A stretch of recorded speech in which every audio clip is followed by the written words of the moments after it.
Ayan, hello po. Magandang gabi. Magandang umaga kung nasang panig tayo ng mundo ha. Sana po ay nasa mabuti kayong kalagayan sa pagpapanood ng bagong video na ito natin ngayong gabi na ito ha. Kamusta po kayo dyan? Ngayon po ay medyo ginagabi-gabi tayo no. Kasi marami tayong inayos pa po, inasikaso. At ito pa nga, hindi pa katapos dahil ini-inventaryo ko yung mga bracelet na wala or wala lang stock. Kasi baka bukas makasaglit ako at makakuha sa sa temple. Ayan, salamat po ulit sa mga umorder ha. Pabango, bracelet, ayan. Salamat pong muli sa inyo. O, ito na, tignan natin. And sa unang card, meron tayong Knight of Cups, no? Kaninong reading itong makukuha natin ngayong gabi na to? Pwedeng sa'yo, pwedeng sa kanya. Ayan, pwedeng kung kanino man po, Ayan. Sana po ay mag-resonate kayo sa reading na to. O, 'di ba? Kung hindi naman, pass niyo na yung video. Pwede pa tayo sa mga susunod na reading, Basta keep on makupo yung energy ninyo, ha? Alam niyo yun, talagang iniisa-isa ko yung mga, ninyo, pagbate, ayan, pagpuso, ayan. Baka kasi, 'di ba? Malay niyo, sa susunod energy niyo naman yung ating makuha. Okay, so eto na, kompleto ng ating first 4 spread card. Ayan ha. So, meron tayo ditong Knight of Cups, the Star. We have the Queen of Swords. And we have here the 7 of Swords. Tignan pa natin. Para makumpleto na At ako na may tinanghali na ng gising kanina. Alam niyo, gising ko ay pawis na pawis. Grabe po, pag-alauna. Sobrang init. Grabe na. Hindi ko na kaya. Ayan, tignan pa natin. Sabi ko nga pag matutulog ako dito sa labas ng bahay namin yung mahangin-hangin at malilim. O, di po ba? Sobrang sa bahay ang init po. Grabe. Tignan pa natin. Bigyan po tayo ng maraming tubig ha. Narai pong ngayon. Na-heat stroke. Tubig lang tayo ng tubig. Ayan. Ito na. Ang dami nito. Dalawa lang naman. O, ayan. Sige. Tingnan pa natin. Okay. At nandito naman ang ating The Sun para sa last card. So, dito sa pang-apat, meron tayong The Hermit. Meron tayo ditong 5 of Pentacles, Knight of Swords, and the Sun. Okay. Meron ako dito, nakita na kayo po ay maaring, ikaw nga, ayan ha, kung sino ka man, lalaki, babae, naging biktima ng cheating and deceit. O, ayan. Kung nagkaroon kayo ng talagang matinding paghihiwalayan, o pagtatapos ng iyong relasyon, meron talagang umalis, ayan ha, merong nagkaroon na yung isa sa inyo, yan siya, merong ibang relasyon, ayan. Pero alam niyo ba kung ano nang kinahinatnan niya ngayon? So, ito ha, ang kinahinatnan niya ngayon. So, maaring ikagulat mo, Kung sino man, maaring dun sa taong sinamahan niya, ay iniwan din siya. Ayan, iniwan pa siyang naghihirap. Kanya yan? Kaya butas-butas ang damit, Pareho sila nag-struggle din eh. Okay po. Pareho silang nahirapan. Parehas talaga silang, alam mo yun, hindi nila akalain na ganun yung mangyayari. Well, syempre diba, sinaktan ka, sinira ka. Alang lamang, mabuhay sila ng mapayapa. Hindi naman palagi, Maaring yung una, masaya, ganyan. Pero alam mo yun, dumating din ang panahon na umabot sila sa kahirapan. Siguro kung hindi naman sila, or kung parehas naman na silang mayaman, hindi nila inabot yun. Diba? Ibang karma, yung kung dumating sa kanila. Pero kung kaparehas natin, na sakto lamang ang kinikita, baka yun, isa rin yun sa naging dahilan, Kasi ayan, parang naghikahos sila, ha. Hindi mo man ito hiningi. Ayan kasi nandito ang The Star. Pero talagang yun yung nangyari, sa kanilang dalawa. Okay po. So, ikaw naman, bilang lalaki ka man o babae ka ha, sabi ko nga, no gender specification. Napakalaking pagbabago nangyari sa buhay mo. Hindi lang sa buhay mo mismo, sa financial o kung ano man. Pupuwedeng ito rin po ay sa panlabas mo 'no, kumbaga sa pisikal. Talagang binago mo, inayos mo ang buhay mo, 'di ba 'no? At talagang alam mo 'yun, gusto mo kasi na sa ngayon sarili muna yung minahal or talagang minamahal mo ang sarili mo muna. Hinayaan mo silang dalawa, kumbaga hindi ka na gumante, wala kang inisip na kung ano man mangyari sa kanila, pinagpasa-Diyos mo lahat, o 'di ba? O 'di ba 'yun ang pinakaano talaga 'no, wala kang inisip na gaganti ka pero may nangyari sa kanilang hindi maganda. Okey po. So, 'yun ang mga pangyayari sa kanya ngayon ha. So, kung mapapanood mo ito, 'tong video na 'to, maaaring ikagugulat mo. So, nakikita mo cheat din dito. Puwedeng nag-cheat din sa kanya at maaaring nagbuntis pa itong sinamahan niya pero hindi sa kanya. Oh, 'di ba ang sakit nun? Niloko ka nila. Oh, 'di ba? Sige, pagpalagayan natin, niloko ka nila. Pero alam mo 'yun, at the end of the day, siya rin pala 'no, maloloko rin siya kung sino man 'tong sinamahan niya. Lalaki man ito or babae. Oh, 'di ba? Makakaranas din siya ng cheating, ayan, pangloloko, betrayal, ano, lahat mararanasan niya. Sa ngayon po ang taong ito ay nananahimik. Ayan ha.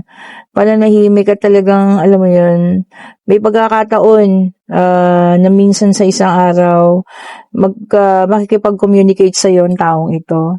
Pupuwedeng hihingi ng tawad, pupuwedeng, kung makikipagbalikan gano'n ano. Kasi meron tayong nakikitang ano rito, Knight of Cups, may i-offer 'no. Puwedeng magmamakaawa, ganyan, kung pupuwede mo pang tanggapin.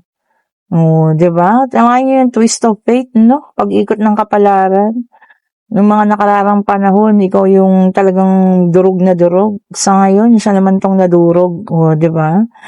'Yun ang sinasabing karma. Oh, 'yun ang sinasabi na hindi mo kailangang gumanti at ang karma ang gaganti para sa'yo.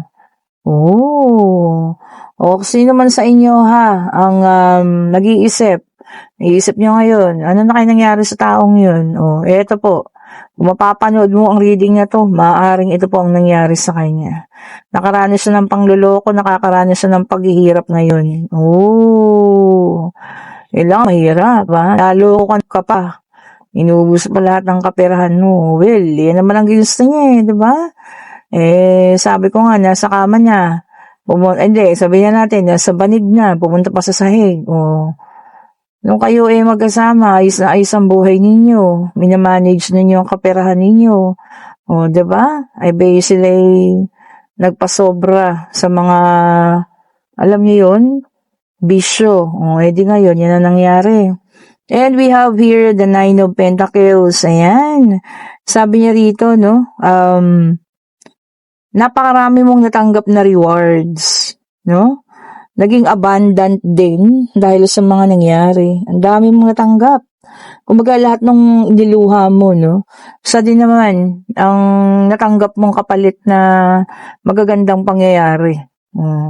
Kaya sana, no, wag mong kakalimutan yun. Pag dumating yung panahon na eto na at nagbabalik ang taong ito, na maaaring magmakaawa pa sa'yo. 'Di ba? Ito na naman ako uulitin ko hindi ko po kayo ang tawag dito, inaayawang magkasundo. Gusto ko nga 'di ba, kung nais niyo sige lamang. Pero kapagka ganito naman na alam niyo 'yun, may na-experience kayong hindi maganda, 'di ba? Ba't kailangan nating balikan?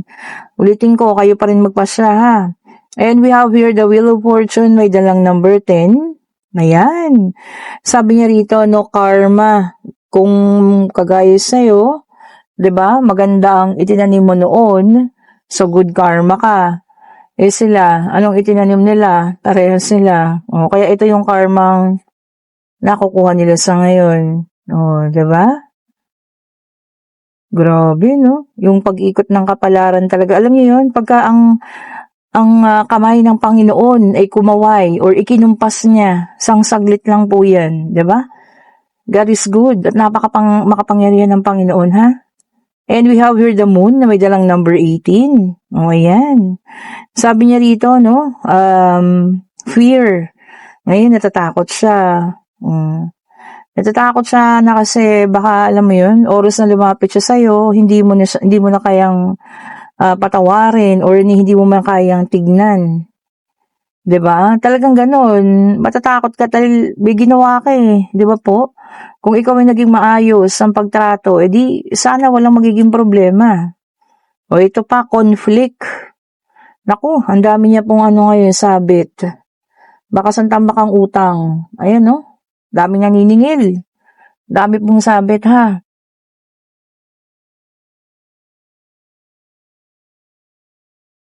Awa. Siguro magbigay kayo ng tulong, ayan. Pero ikaw pa din ano. Tapos hanggang do'n na lamang siguro 'no.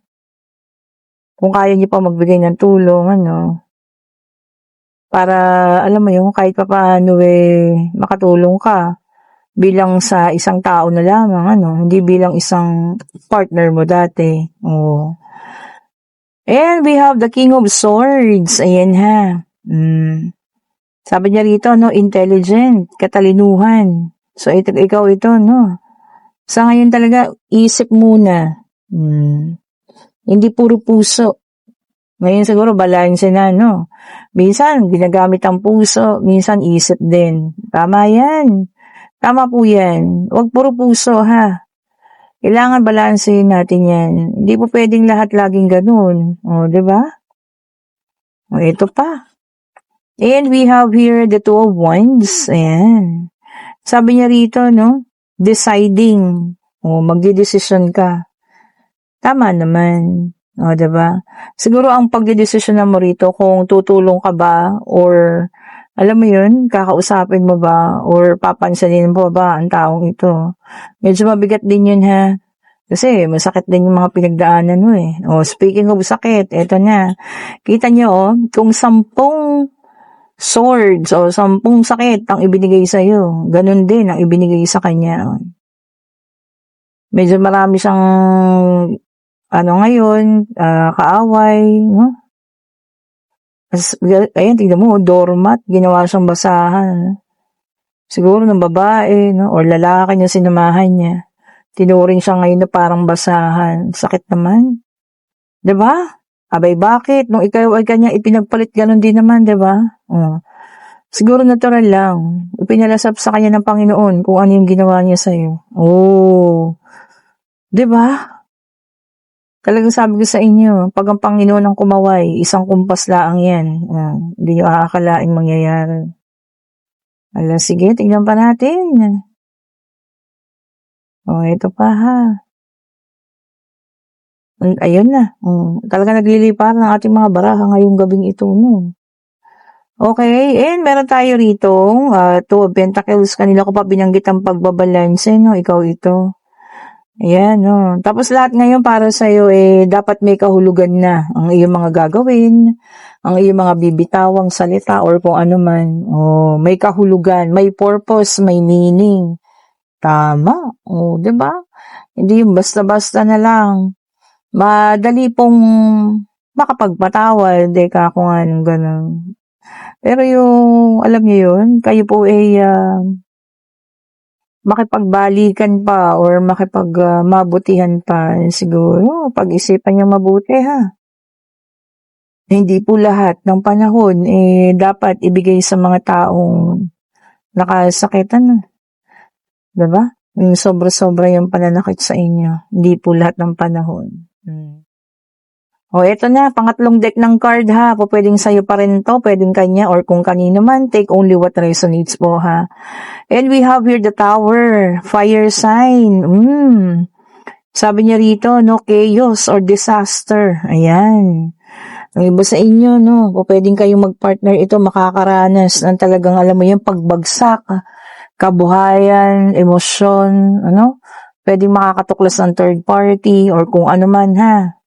Yung, alam niyo yun, isa talaga sa inyo ang may gagawa ng hindi maganda para masira ang inyong relasyon. Oh, yun ang mahirap, ang saklap, no? Akala mo all these years, all this time, okay kayo. Tapos bigla-bigla, no? Meron kang mag-uusap kayo ng partner mo, ito sasabihin. Kung po pwedeng tapusin nyo na, ikagugulat mo, no? May iba na pala. Oh, di ba? Yun ang mahirap. Kasi nagtiwala ka ng sobra eh. And we have here the Devil Earth sign, Taurus, Virgo, and Capricorn. Ayan. Sabi niya rito, no, temptation or tukso, layuan mo ako. Hindi, dinugtong ko lang. O, yan ha, baka maring kayo matukso daw po ha. Hindi lang naman ito sa pag-ibig or kung ano man. Pwede rin sa mga bagay-bagay. O, maring hindi nyo kailangan. Tapos natutokso lang kayong bilhin kasi nagagandahan kayo ganyan, ano. Pag-isipan pong mabuti. O, di ba? Pag-isipan nyo pong mabuti po ha. Oh, ayun na. Tingnan natin. And we have here the Four of Cups, water sign, Cancer, Scorpio, and Pisces. So, meron tayong fire, earth, and water. Okay po. Sabi niya rito, no, disconnection. Oh. Yung, hindi ikaw yung magdi-disconnect eh. Ay, ikaw yung magdi-disconnect. Ibig sabihin, no, hindi yung ikaw yung ibablock or what. Ikaw mismo. Pipiliin mong mag-disconnect sa kanila or humiwalay. No, maaring pagod na, maaring sawa ka na sa mga ginagawa nila sa'yo, 'di ba? Or kung kanino man na person ito, no, may ginagawa sa'yo hindi maganda, talaga ikaw mismo yung aalis, ha? And we have here the Three of Wands, fire sign ulit, Aries, Leo, and Sagittarius. Ayan, meron kang pinaghahandaan. Oh, pwedeng kompetisyon. Ayan ha. O pwedeng ito po ay eksaminasyon, pag-alis ng bansa or kung ano man, ano. Nagpe-prepare ka raw po at meron kang pinaghahandaan. Oh, galingan natin ha. Siyempre, para ma-fulfill natin yung mga ating mga pangarap. Oh. And then, we have here the angel temperance in reverse. Sa fire sign ulit ito, no? Naka-reverse. Oh, sobra. Oh, ayan ha. Yung iba sa inyo, sumusobra. Lahat ng sobra, sabi ko sa inyo, hindi maganda. Oh. Sobrang galit, sobrang kain, sobrang kung ano man. Oh. Nagsusobra daw ha. Kayo po'y ingatan natin ha. Pati ang ating katawan, lalo na kung sumusobra na rin, ano. And we have here the King of Pentacles, Earth sign, Taurus, Virgo, and Capricorn. Ayan. Sabi niya rito, no, protection. O, ayan. Mismong ikaw, maaaring meron kang bibigyan ng protection or ikaw ang bibigyan ng protection, ano. Merong isang taong magiging protective daw sa'yo. Wow! So, magkakaroon ka ng knight in shining armor. Oh, diba? Ang ganda naman nun. Sana lahat, diba? Yung papahalagahan ka bilang tao, mamahalin ka lang tunay, oh, diba? And we have here the Three of Pentacles. Ayan, Earth sign ulit, Taurus, Virgo, and Capricorn. Ayan.